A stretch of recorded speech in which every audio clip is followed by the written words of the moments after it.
Virgo, this is your week ahead astrology forecast by Astrology Motivation from Born Without Boundaries. In this video, we're going to go over the major planetary transits and aspects for the week of April 28th through May 4th. I got everything written down for you guys. You can see that it's a pretty uncongested week because you guys are just sort of right out of the destructive path. I don't think it's a destructive week, but it is going to be a pretty chaotic week. But for you guys, it's pretty light. So we're going to go through the major aspects and how they impact your natal sun. So if your natal sun is between 0 and 9 degrees Virgo, and if you're already lost, I'll explain to you. Don't worry about it. If your natal sun is between 0 and 9 degrees Virgo, then it falls in the first decan or group of 10 degrees of Virgo, and you guys are Virgo 1s. If your natal sun is between 10 and 19 degrees Virgo, you are Virgo 2s, and if your natal sun falls between 20 and 29 degrees Virgo, you guys are Virgo 3s. A decan is a group of 10 degrees, and there are 3 decans in every zodiac sign because every zodiac sign has a total of 30 degrees in it. Why? Because there are 12 zodiac signs, and the circle, the zodiac wheel is a wheel. It's a circle, so that's 360 degrees. So each of the 12 zodiac signs occupies 30 degrees on that wheel, and your natal sun sits on one of them. The way to find out where it is to grab your natal chart. You won't have to watch this video. I will be able to tell you an estimate of the correlating dates, and you guys know your birth date, so you'll be able to follow along with that. But if you want exact, then definitely go grab your natal chart. You can actually put this video on pause and go grab your natal chart. You can just search it online, free natal chart. So many websites provide it. You'll need your birth date, which you already have, the time and the place of your birth. So with those 3 pieces of information, all of which are found on your birth certificate, you can just log that in, and in a couple of seconds it spits out a full natal chart, and you'll know which degree of Virgo your natal sun sits on. It interacts differently with different because it forms different aspects or angles to planets, and so you'll be reacting to the sun or the moon or Venus or Mars very differently than somebody that may be born toward the end of Virgo season or in a different part of Virgo season because it's forming a different angle. So just an FYI, that's how it works differently, and why I break them up to be more specific. We're going to start really broad, guys, with what is impacting everybody, and then we're going to whittle that down into the specific things that all Virgos should be aware of, and then we'll get into the decans and exactly how all of this energy is going to be impacting your natal suns and why. At any time, feel free to leave those comments below because you know I love to know. Let's get into it, Virgo. In a real broad sense, there's no big transits except by May 5th, which is one day beyond this week. There is a full moon, and that is a full moon in Scorpio. And it is not only a full moon, it is a full moon eclipse. We just had a solar eclipse 2 weeks ago with the new moon, and now we're having a full moon lunar eclipse. We won't be able to see it from the States. Actually from Central and South America either. It's really visible from like Eastern Africa up through like most of Western Europe, Eastern Europe, into Asia, India, down through Australia. That kind of midsection of the earth is going to be able to view this, see this. We won't get the delight of seeing it here in the States, but it'll happen around 1:30 p.m. Eastern Standard Time, New York time. For me in Austin, it's 12:30 p.m. Because we're on Central Time. But even though we can't see it, we will still be able to feel it. It is going to be quite impactful. Why? Because the sun is conjunct Uranus while this is happening. And it has spent a lot of time hanging out and conjuncting with Mercury up until that point. So there are really bright, brilliant, aha, curveball, breakthrough moments that are going to push a release of toxic energy or force you to face your fears, because that is what full moons in Scorpio do. So it is not the easiest. It's kind of tense, and it could be quite a clunky combustion that happens around that time, and we'll get into how that impacts you. All this week also another big aspect, because there are no major transits, like no big planets are moving into any new zodiac signs, but there are major aspects, and one of the most major ones is Pluto is now square to Jupiter, will be for the next couple of weeks. That's combustible as well. It's sort of that roto-rooter kind of, I can get through anything. I don't care what I gotta do. I might destroy the pipe when I do it, but I'm gonna blast through this. That's that kind of intense, relentless, and sometimes ruthless energy. So we'll see how that plays off with you guys as well. But everybody will be able to feel that kind of intensity in the air. Mercury is still in retrograde, which we'll talk about because that directly impacts you guys. As well, Venus is going to, I think by this 1st or 2nd, Venus is going to be squared to Neptune, which can make us quite delusional and illusionary. That kind of distracted, we're susceptible or vulnerable, and will believe just about anything. That'll last for the rest of this week. And so it's really a compromised kind of vulnerable energy. I don't predict that there's a lot of progress for most people.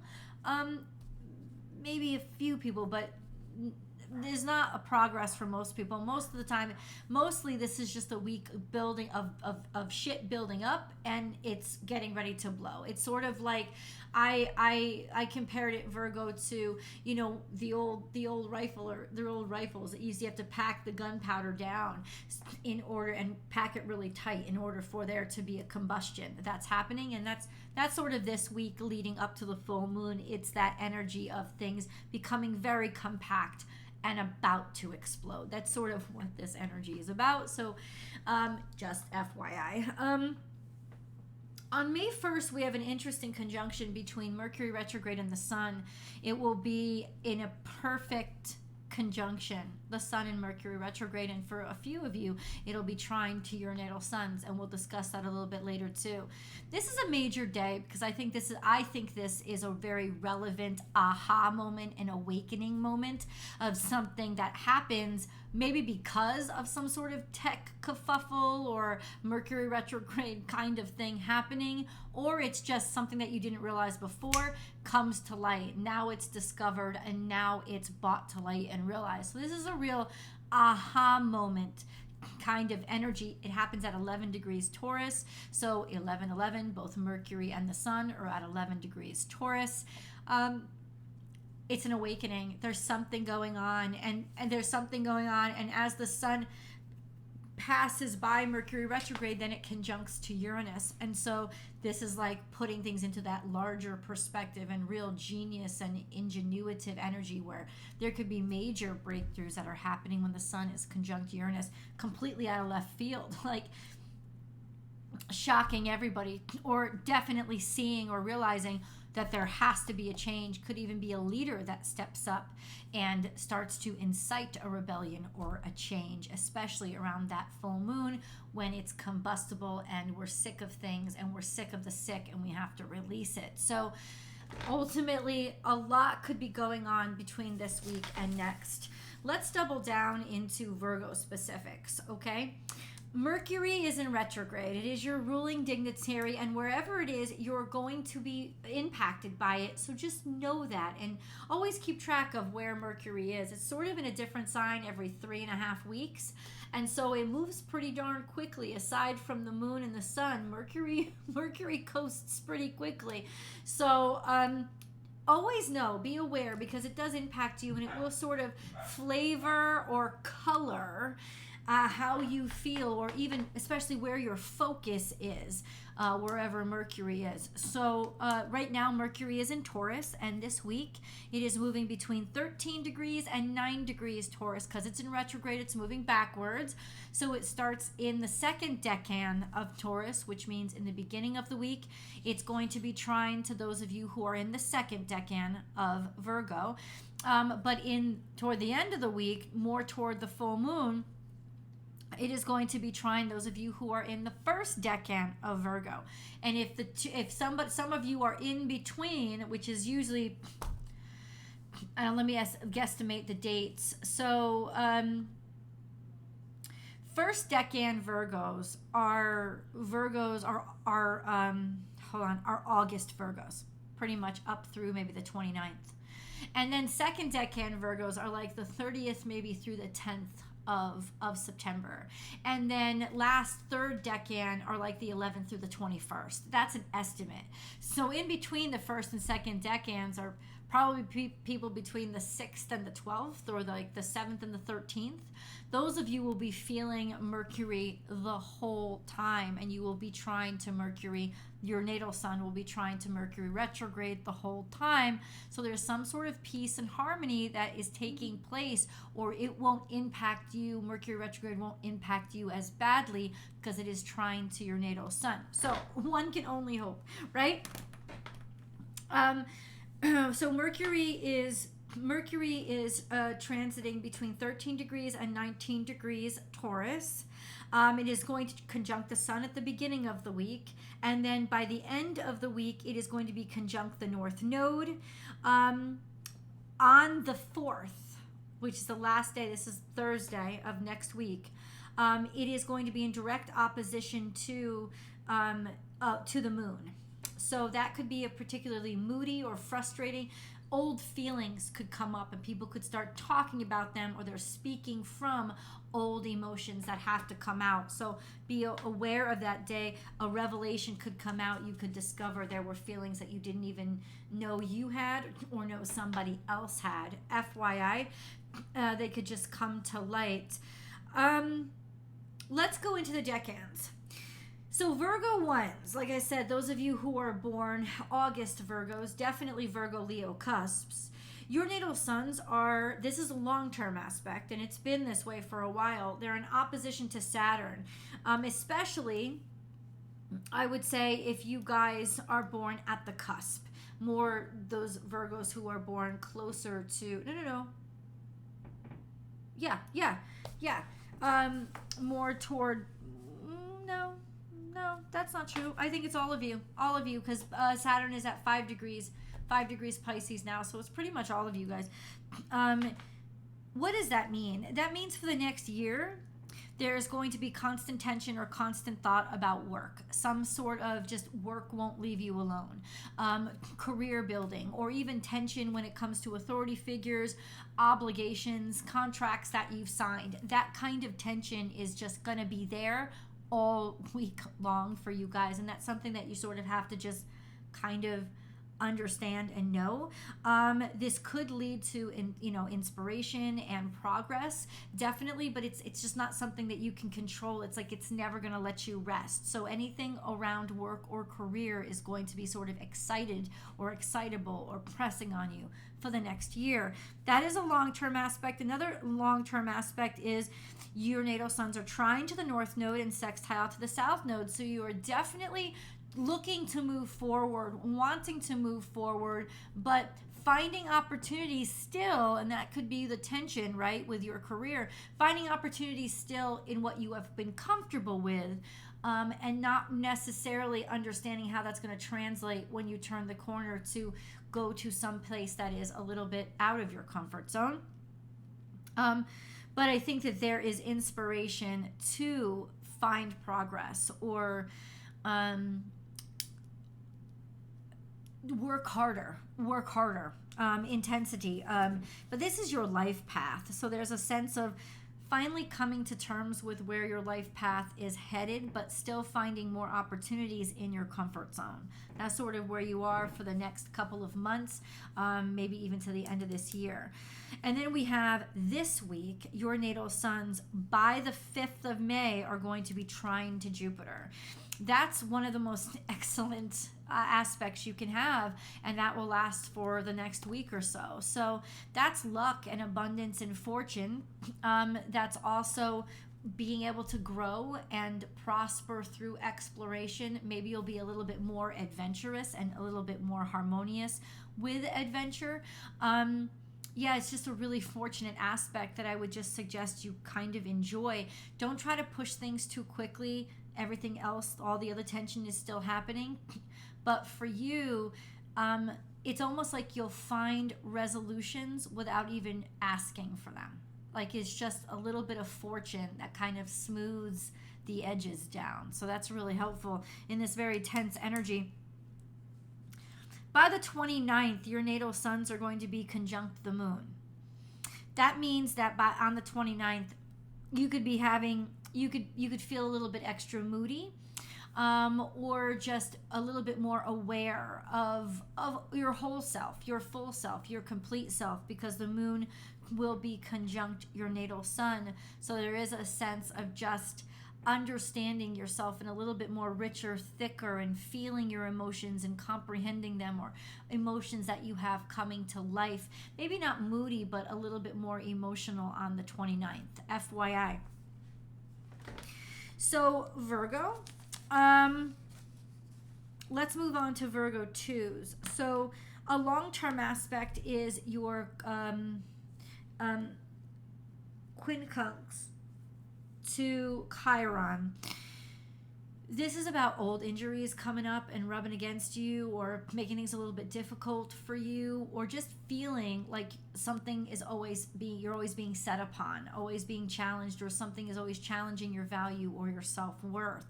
It is frustrating and it is long term. So you've been dealing with this for a while. It shouldn't be that bad most weeks, but this week is super tense, so you might be feeling it a little bit more just because of all the energy that has been around you, especially when it comes to physical injuries or something, because Chiron is in Aries, something about your physical self that it's just not setting right with you, or an injury you're trying to recover from. And that is a long-term aspect, so you'll be dealing with that for the next couple of years or so.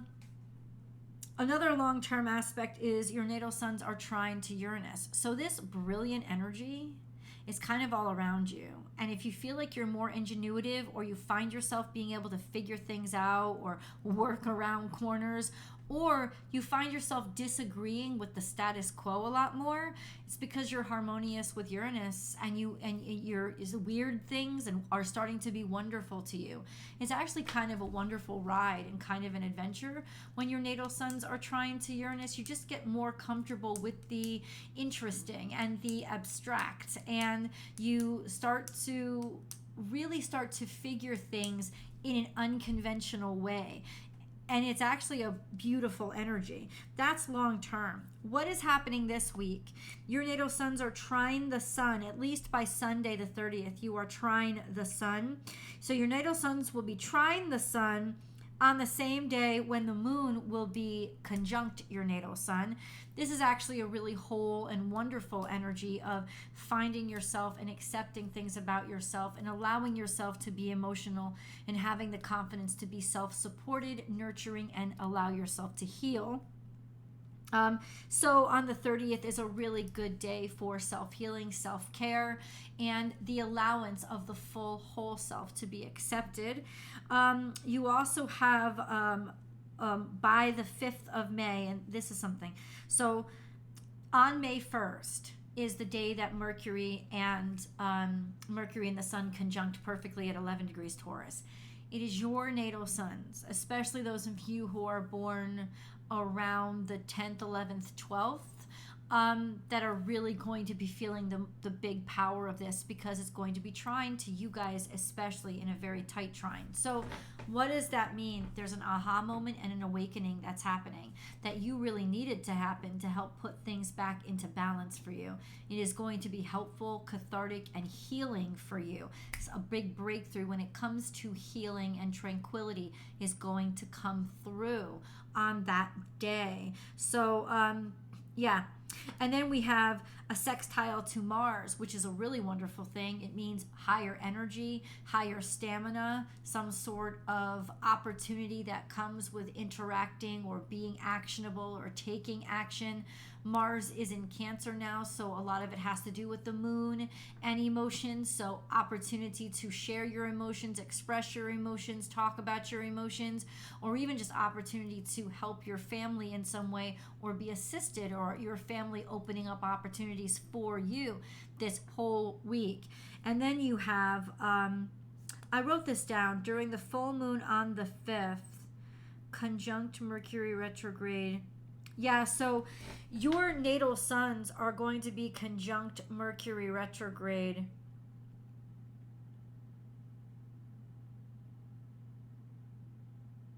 Basically up through the end of this week. Oh, they're not conjunct Mercury retrograde. I'm sorry. The sun is going to be trine Mercury retrograde. Your natal suns are going to be trine Mercury retrograde basically this whole week. And like we already went over that. So it's May 1st that you really, really want to look at, because that's when the sun and Mercury conjunct and you're trying to that conjunction. And that's that real aha moment for you guys. Okay. And now we have Virgo 3s. Virgo 3s, your natal suns are in opposition to Neptune. What does that mean? Distraction, distractibility. You'll buy tonic water thinking it's the cure for cancer. It's that kind of mindset. You're a lot more vulnerable now, but this is a long-term transit, so it could just feel like foggy brain.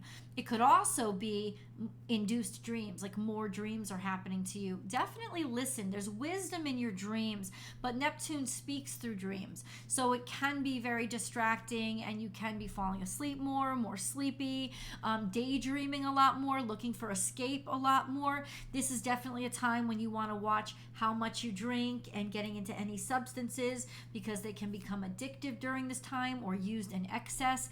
This is just something that you want to be aware of for the next couple of years, actually.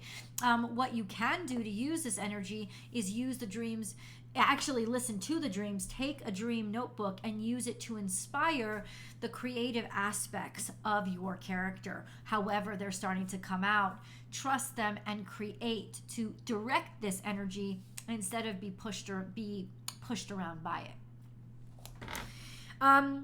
Your natal sun's also another long-term aspect, which I'm sure we've talked about before. If you are on the very cusp of Virgo and Libra, your natal suns are trine to Pluto. That means that it's like things are ending at just the right time and new beginnings happen sort of in harmony with what you needed. You're kind of in sync with this ebb and flow of endings and beginnings, welcoming and harmonizing, and maybe even harmonizing with some toxicity that you've had to deal with and being able to deal with it in a way that is more tranquil and healing from any kind of toxicity you were struggling with. This will be a long-term transit going on for a couple of years, Virgo. So this is also another dynamic of your life that's sort of like the theme for you changing and morphing into the next version of yourself.